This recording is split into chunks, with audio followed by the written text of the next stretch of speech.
Well, good morning from the Ballater Gallery. Here we are in the weekend just after the sad news about Her Majesty the Queen. Tom and I had been planning this video for a while, so we're continuing, we're going ahead and we're launching the bigger painting show. So please, it's very, very busy in Ballater, but please come in, have a look as you're coming in, Tom, at the huge paintings by Goergina McMaster at both sides of the window, of the Highland cow, of the giraffe, and the landscape paintings by Ruth Corbett and Anne Skinner. So come on in.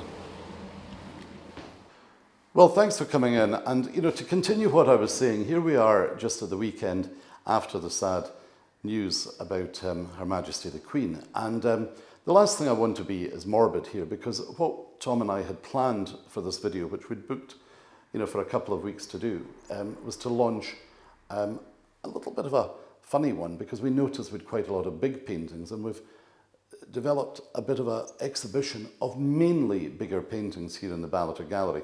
If I'm distracted a little bit doing this, as I was saying, there is no question that Ballater has a different feeling this weekend, and it is very busy with press and media people, and also, frankly, tourists coming to pay their respects. Certainly, I've not been fortunate enough to meet the Queen. I've only had the gallery for 3.5 years. But whatever people's own political thoughts are, certainly the royals have supported us and Ballater as a whole. So let's not be morbid. Let's celebrate. Let's rejoice. Here we are today in Ballater at the Ballater Gallery with the bigger paintings show. Look at this huge painting behind me. I'm going to rattle through this. The reason it's not hung is it's literally just arrived. An absolute cracker by Anne Oram. It's watercolour, so it's got glass.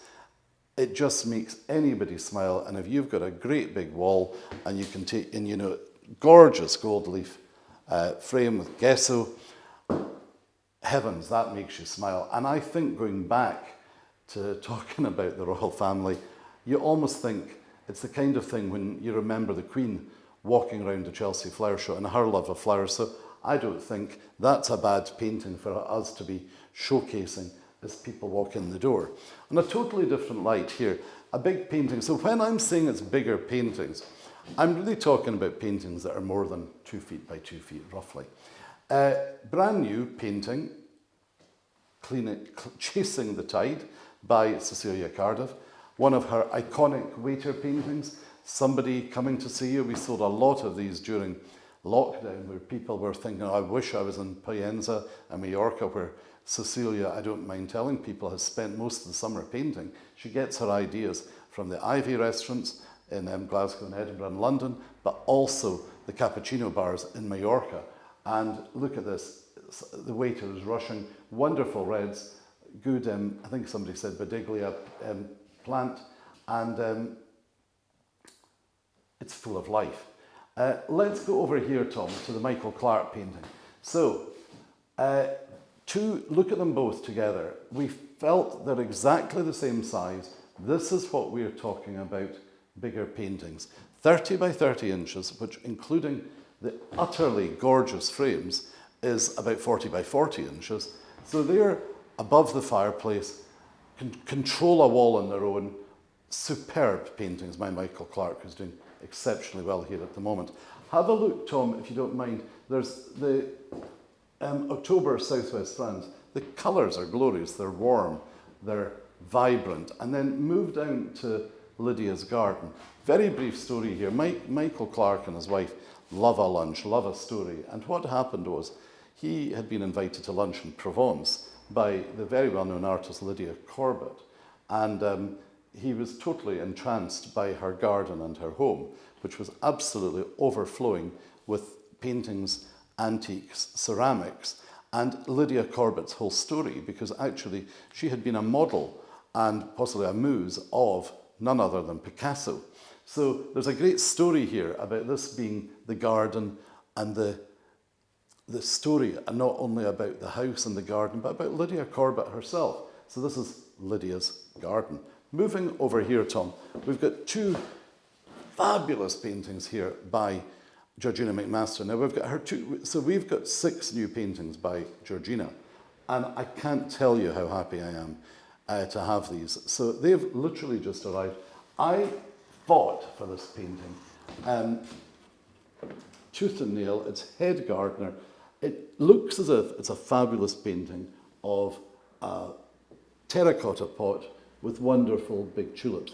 Look carefully and you'll see almost the bumblebee synonymous with many of Goergina McMaster's paintings.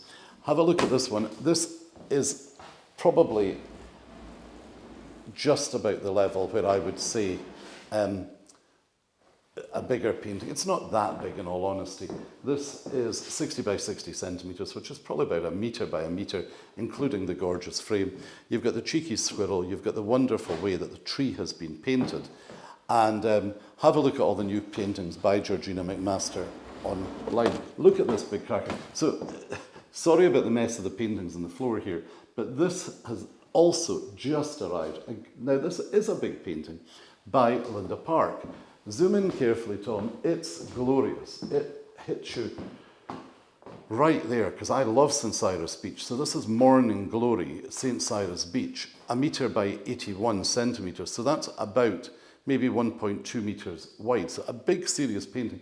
If you have an empty wall, if you have a new house, how good would that look of St. Cyrus Beach, which is just down the road from Aberdeen? Talking about, the Ballater Gallery is not really a place to necessarily get lots of paintings of local scenes. Janice McElween, we certainly have always small paintings by Janice. But look at this stunner of Dunnottar Castle by Clive Ramage. So Clive is one of our newer artists, but doing incredibly well. And look at the detail and the skill that have painted this famous castle just by Stonehaven on the North Sea. It's stunning, it's vibrant in the colours. And if, Tom, we can just shoot up over here, you'll see, in fact, they'd actually go very well together.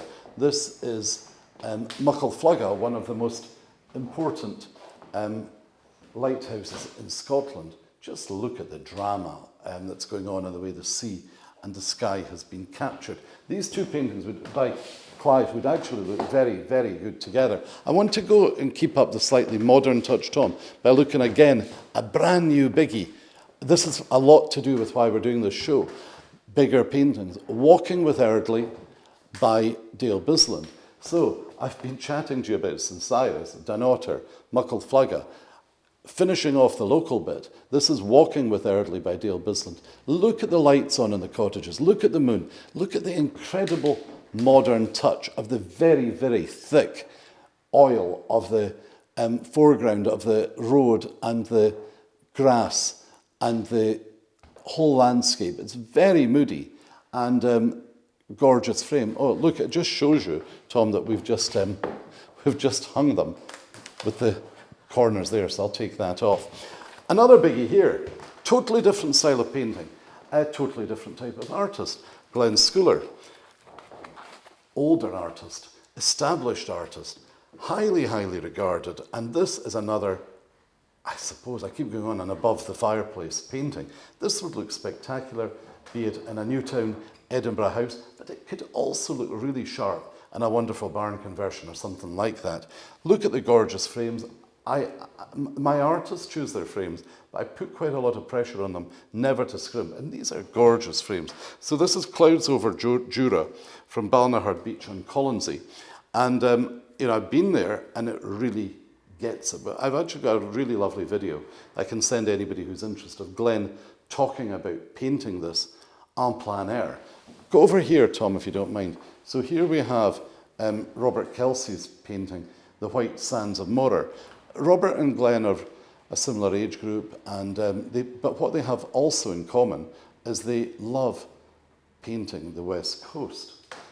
Very, very beautiful, very accomplished painting. In fact, we've sold 2 of Robert Kelsey's paintings in the last week, so we're very honoured to have Robert here. Look here at the Marion Drummond, Tom. This is class. It's beautiful. Again, Marion, Glen, Robert have all been around for a while, and this, can you imagine if you got an antique bureau and this was to be above it. Or, again, a wall that hasn't got anything on it. It just, the way that Marion paints with so much love, Marion's very passionate about her painting, and she won't paint to order. She needs to be in the mood. The flowers must be in bloom when she's painted, or she has to have them, she has to be able to go and buy them from a local florist. And look at the life, the colour and the vivacity of this painting, and the way she manages to combine the sort of almost like vanilla colours and the yellows, straight back up to the superb Euan McGregor, who actually, we've hung a little one of Euan's as well. This is Ardbeg Distillery, which is clean, sharp lines, 58 by 88, which again is about just over a metre wide. Go up here, would you please, Tom? Now this, I've got to admit, we do have some small paintings here. This is brand new by Euan McGregor. It's a stunning painting of Stonehaven outdoor pool. And I think it's utterly gorgeous with it's a rare Art Deco building to have in the northeast of Scotland. And it's got so many memories for me, because as a little boy, we used to go down there swimming in, I suppose, the 1960s. So, as I say, there's something I hope for everybody here. We've talked about Cecilia Cardiff, we've talked about Michael Clark, we've talked about Marion Drummond, Dale Bissland, Goergina McMaster. All have big paintings on show here. From Monday, which I believe is the 12th of September, until 4 weeks ahead, I think it's Monday, if I've got this right, the 10th of October. Anyway, it doesn't really matter. For the next month, we're going to be showing primarily bigger paintings. Give me a call directly, come and see us. There's a funny feeling in Ballater this weekend, and I suppose that's going to be going on for a couple of weeks. But you know where we are, and David at ballatergallery.co.uk.